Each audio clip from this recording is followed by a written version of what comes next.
West Virginia, and another great story. One, we started with Seaver King, who had taken his journey as an athlete, D2 player, not highly ranked out of high school. Look where he is now. And it's very similar with JJ Wetherholt, who is our next guest. He graduated high school, Mars, Pennsylvania, Mars area high school. I'm sure he was talk of the town as a baseball player. On the national level, top 500 player, 225 as a second baseman. He may be a top 5 pick when the draft comes around this 2024. We're excited to talk with JJ. JJ, thanks for hanging out with us. We really appreciate it. Absolutely. Thank you guys for having me.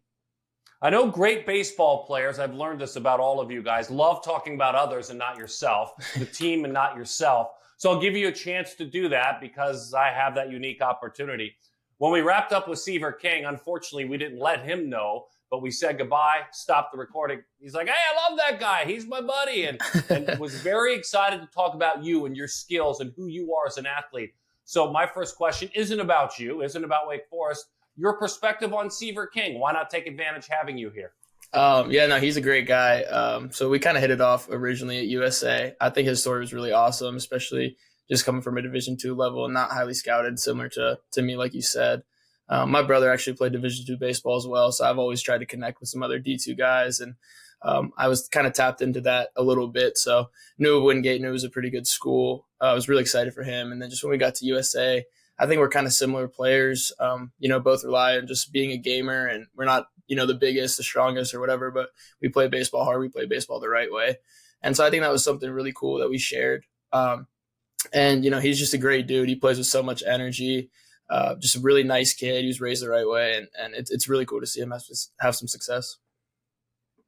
Wow, JJ. Yeah. And I think the story that's super exceptional, and this is one of the reasons why I love the fall so much in particular, is because it's quiet. And this is when you can make huge gains and make big jumps and improvements. And both of you, weren't the number one, pick out of high school. And now you're both in the top 20 category, possibly number one. Both of you incredible talents. You made yourself that. You made a difference. So I want to ask, your jump from freshman year to sophomore year was just such a big improvement. Mm-hmm. What are some of the things that you think changed in your game that you learned from your freshman year and you transformed yourself into the player you are now? Yeah, I get that question a lot because, it really was like a huge jump. And, the biggest thing that I tell people is there wasn't one magic thing that I did. I didn't just wake up and I was like, oh, wow, I can do this now. But it was kind of a process. Showing up to campus freshman year, it's a lot, and all you're trying to do is play, and it can fill you with nerves. Like, am I good enough? Am I going to play? What's my role? All that type of stuff. And I think that's something that kind of controlled me a little bit. Thankfully, I like to say my talents were enough to keep me on the field, which was really beneficial to me. But the part that was holding me back was just that fear of failure, or that fear of not being good enough, or not knowing if I belong here. And I think after freshman year, it's something I reflected on. We did a postseason exam, and it was rate your confidence level. And I think, I hit 300 as a freshman in the Big 12. For most people, that would make you pretty confident. And I want to say I wrote down a 4 or something like that, just basically showing that my confidence wasn't where it needed to be. So that was something I just needed to find a way to play more free. And I had a short summer with the Mallards in the Northwoods League. But, when I went there, I just tried to let go of everything, let go of stats, average, all of that, and just play baseball, how I did when I was younger. And that's something that I did. I kind of just played more free. I let loose a little bit. I started getting more, better swings off. I wasn't afraid to strike out. I wasn't going up there tense, afraid to lose. I was up there to win. And just going through that in the fall, I think it showed pretty much as soon as I got back, I was just a completely different player. And building off of that confidence, tweaking a little bit stuff mechanically, but, in my head, it's just the mental side that really changed. And that was the biggest part for me. I can really relate, JJ, and I love hearing you say this. I think it's an amazing story because confidence actually wasn't natural for me. I'm mentally disciplined, like you go to the weight room and you work out consistently, you get stronger. I literally had mental programming of telling myself I was good, and I think that a lot of players have to battle that you wouldn't even expect to. Mm-hmm. So I want to ask, because you made I got to hear this really cool interview, and a couple things stood out to me, and you talked about an at bat where you faced this nasty lefty pitcher, you didn't see him very well. And then, you're like, I have to erase that because I have to see him now. The game's on the line. And you talked about visualizing it in the game, in-game adjustment of visualization. And so, to me, I was big on that. You were seeing his pitch shapes and you were probably processing how you're going to meet that ball. Talk a little bit about your visualization practice, what you did in that moment. I'm sure you remember it. And to me, I think that this is something a lot of people don't know that hitters have to do. Yeah. I remember just, sitting down after that at bat, and I was like, that had to have been the worst at bat like of the season for me. And I was kind of like, goodness, like I didn't see a single pitch that he threw me. I don't know what happened. Like I was in and out, and that was it. And I think kind of just in that moment on the bench, especially when I got back in from defense and I was like, I'm going to face him again. It was more of like, okay, like, so what? I didn't see them. I didn't see him well. I chased pitches. I struck out. It's not the end of the world. I'm going to get another chance. And it was like that moment where I was like, yeah, like that doesn't matter. I'm 0 for 0 going into this at bat. The guys need me. Nobody cares if I can't see him well. No one cares if his stuff's nasty. It's like my fans there, they want me to hit him regardless of who he is as a pitcher.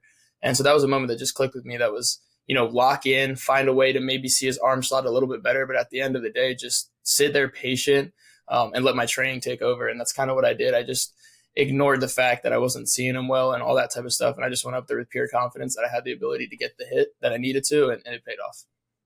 Darren, 1 second, because I just want to add a story to that that I think JJ would love to hear. So one time, Lance Berkman told me, he's like, sometimes in the big leagues, you watch a pitch and you're like, I don't know how I'm going to hit that. And I step out of the box and I remind myself, there's always room for a miracle. And then I get back. Yeah. So you just That's reminded great. me of the Lance Berkmanism, and he has a lot of them, but there's always room for a miracle. And his other one was, you got to use the whole bat to hit 300. Don't be afraid to get jammed. Hit it off the end. There's hits everywhere. So Beautiful story. Thank you, JJ. Go ahead, Darren. No, that's awesome. What a great story. Kind of ties into where I wanted to go. Especially your last part about using the entire bat. When we look at that side swing of yours, that beautiful left-handed and effective swing, for those that want to close their eyes and let you describe it that haven't seen you swing, from your spikes to your helmet, what are some of your key moving parts that are most important to you that are really tried and true? That's great. I mean, honestly, the biggest thing for me is my back hip, so my left leg. I'm really trying to get into that back hip as much as possible and almost swing like it's completely, my weight is solely on that. So so I'm part Korean. So obviously growing up with a little bit of Asian roots into baseball, it's really big over there. And there's actually some books over there talking about one leg swinging that I kind of read when I was coming up. And if you really watch those guys, I mean, they're balanced, like they hit, sometimes they're moving their feet when they hit. It's just ridiculous what they can do. And even playing Team Japan over the summer, I got to see these guys and they're all doing one-legged training. They're all just finding ways, even the pitchers too, just standing on one leg. So that's something where I want to feel my entire back hip just loaded, ready to go. And to the point where I'm loaded early and I can launch whenever. So I think the biggest thing that I work with too is being able to swing at pitch release. I think that's something where if I can get my work done early and loaded in my back hip, all I have to do is let my foot go down and swing. And that enables me to kind of just be on every pitch, whether that's outside, inside, sliders, changeups, fastballs, whatever it is. If I can get loaded early, stay on my back hip and not leak too far forward, I can just get the foot down and turn and hit the ball wherever. What an incredible answer, my friend. Wow. When I look back at the men on the coaching side that impacted you, prior to your journey into college, Jason Thompson, Mars Area High School, you played Beaver Valley Red, Pat Cutshaw was there, Allegheny Pirates, Fred Albert. These are all men that had a little bit to do with who you are as a baseball player. And obviously you'd add Mike, who was a college football player too. Speak to me a little bit about, prior to arriving at Wake Forest, some of the men that may have impacted your life as a man and as a baseball player. Yeah, I was so fortunate growing up, and that's something that I'm always forever grateful for. My dad kind of pushed discipline, hard work, and all that type of stuff early on as an age. So as I explained, like I have Korean roots. His mom that's where I get it from. She's from Korea. She moved over here when she was like 18 with my dad's dad. And, they started a family right away. My dad grew up moving house to house. They had about 7 people in a 2-bedroom house. He and his twin brother were sleeping in the garage. He didn't come up, the way that people want to. And I think that's something that kind of sparked in him. He didn't want his kids to grow up like that. So he worked his butt off to put himself through college, get a scholarship, help my mom get through college and do stuff the right way. He got a great job and was able to provide for us, not only financially, but mentally and all the other types of things of being a great dad that he had to do. And so just with that, he's always been my role model, and I've wanted to kind of do the same, take the same route that he did and just make sure that I'm setting myself up for a good life and my future family as well. So he was obviously the biggest influence. And then the coolest thing about that is he got the trial run with my brother, who's 4 years older than me. So my brother was a really good college baseball player at Gannon University up in Erie, Pennsylvania. And just growing up, I kind of modeled my game after him. I actually started hitting right-handed when I was a kid. He was a lefty, so I switched for him, and it stuck, which is great. And just, learning with him and growing with him and my dad, it was just always kind of like a competition between us two, trying to push ourselves and get better and stay disciplined. And it's just something like I give the most credit to my dad and my brother. And obviously my coaches too. I was so grateful for all the people that you mentioned. They've just been a tremendous help in my career. And obviously, as anyone would tell you, like, this isn't a one-man show. There's no me without them. And I think that's the biggest thing, is just showing that gratitude towards them. Wow. Amazing stuff, JJ. And I'm a big fan that, like, discipline is more important than motivation. And the fact that, that's been instilled in you through your family, and you can obviously see the reflection of that where you are today from where you first came into college. So keep it up. Amazing stuff. Now, I want to ask a little bit more, because you did mention just kind of confidence, mental, what you reflected on, how you learned and grew from freshman year to sophomore year. What was some of, like, the mental practice that you did to gain that confidence that you could give to, like, a high schooler that maybe is in your shoes that you were in? How did that play itself out for you? Yeah, so I think the biggest thing was just trying to understand the fact that, if you're showing up to whatever college that you're at, like, you have the skills to be good at that college, you belong. So just kind of understanding that you might not be there yet. It's a process, but I'm here and I deserve to be here and I'm good enough to be here is the biggest thing that I know. I realized that, and I could build off of that. I kind of worked with our sports psychology department freshman year. They kind of helped me to some remedies for, like, anxiety, stuff like that. Just the road that you get on when you're not doing the best. So they helped me with some practices like that, meditation, whatever it was, mindfulness, all that type of stuff was something that I experimented with, which was great. And then just believing in myself, trusting in myself, and finding ways to prove to myself that I'm good enough, and that, one bad game won't do this, one bad game won't be the end of my career, but I can, get better. There's always the next game. And I think too, our coaches here at West Virginia are very on the mental side as well, which is great. So you could pull up paragraphs for me texting my coaches last year, like, hey, this is how I'm feeling, and here's a response. And I think one of the funniest things too was my coach, who's now at Oklahoma State, Mark Ginther. I texted him in the middle of last year. I was like, hey, like, I'm having a great season, but I'm getting these waves of thoughts that it's going to end or it's going to stop. And he sent me something that's kind of funny. He was like, yeah, I understand that. Whenever I started to think of stuff in the future, I just repeated la, la, la, la, la, la, la, la in my head. And it sounds really dumb, but if you can kind of just distract your brain from thinking in future, and you can just be where your feet are, it can help you focus on that pitch, that at bat, that ground ball, whatever it may be. And then the coolest thing that I incorporated last season was kind of a highlight reel of swings from the fall or freshman year, or as the season went on. And I would just have it on a film and watch it before pretty much every game, just to be like, that guy can hit, like, that guy hit this pitch, that guy hit this pitch. There's nothing this guy can't hit. So I'm going to watch this, look at my best swings. That way, when I go into the game, I'm not thinking about anything else but besides the fact that I can hit and I'm a good hitter. That's something cool that I did. I love that. There's a lot of big leaguers that do the same thing. At least in our era, we would call it the dig me sessions, and just you're putting it on loops of, like, watching your home runs, watching your good swings. And mechanically speaking, though, you talked about your back hip, and I'm looking at the swing path, and, you have, like, you're in the zone a long time, but this is the opposite of kind of, it's the new philosophy, the upswing. It's like, it reminds me of Jason Giambi, Will Clark. It's that beautiful path. Where did you come up with this path? And besides the hip, is that just your natural swing path? Yeah, so I think growing up, so I worked with a hitting coach called the Fennell brothers. They had a dad who I originally started working with, and then as I got into high school and later on, I worked with the brothers. The brother, his name is Mick, and then there's another brother named Ryan, who are both really great guys. Mick was fortunate enough to play for the Cardinals organization out of a Division II school, which was great, and he was a really good hitter. So I think I kind of modeled my swing a little bit after him, and we had super similar swings.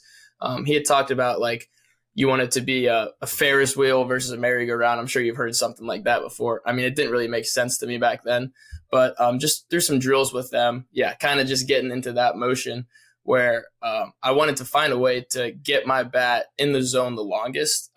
That way, I know Judge actually has a video talking about it. It's pretty cool. He wants to get his bat in the zone early, because if he gets beat and he gets caught deep, it's a shot single for him to right field, for me to left field, which is great. If you can get beat by a pitcher and still get a hit out of it, that's what you want. And then, he stays in the zone, and if he catches one out in front, those are the poolside homers that he hits. But kind of just dealing with that is finding a way to get my bat into the zone the longest way, and just put the most room for error is something that we worked with growing up. I've got to ask you, the entire setup you have is very similar to Hunter's. You can see the chair you guys both have, obviously, and you have better audio than either one of us. So I've got to ask you, your headset and that microphone, is that strictly for gaming?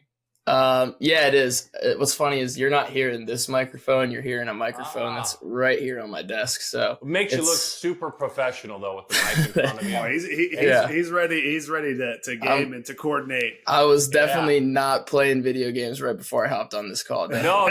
My point is, with that technology, you could have sold me that you host a daily show with what you've brought to this interview. So the technology is one thing, but you've done incredible things. And that's why, on a lighter note, I've got in the world of NIL, you have a good relationship with Toothman Ford. I'd love to know how you find out about something like that. That's the modern athlete, and it's great. It's deserved for you. But explain to me how that relationship came about and how much you enjoy that relationship. Toothman Ford, by the way. Toothman Ford, great guys. They hook a lot of people up. They hooked like Zach Bryan up. Bunch of other pro athletes and stuff like that. They do some really big stuff. It's out of Grafton, West Virginia, which is pretty cool. But we have a collective here called the Country Roads Trust. So they kind of manage most of the stuff, and they make it as seamless as possible for the athletes. If they get deals from a company, say the company's like, hey, I want to work with this athlete, they'll pretty much send you a text, be like, hey, so-and-so wants to work with you. They take over all the tangibles, and you kind of just do what they tell you to, which is awesome because it's like, it makes it as easy for us because at the end of the day, like, college athletes, especially now, are trying to make money, but it's like, I'm trying to get better at my craft. I'm not trying to worry about this appearance that I have to make or this, and this, and this. So they do a great job with that. But what's funny is Toothman Ford, they actually just like Instagram DM'd me. And he was like, hey, they worked a lot with the football team. And he was like, hey, you want to be the first baseball player we worked with? And I was like, for sure. What are we thinking? And, they just send over the details, that type of stuff. And then, the team at Country Roads Trust will review it, make sure it's all legit. And then you go from there. And the guy there, JR, he's just an awesome dude. And he really wants the best for us athletes. So he goes out of his way to help us.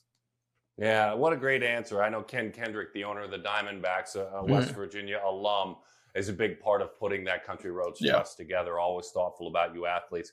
JJ, this has been great. What a rewarding interview. Hunter and I are very fortunate you spent time with us. Best of luck. Have a good break during the holiday season when you have it, but have an amazing 24 season, my friend. Thank you, guys.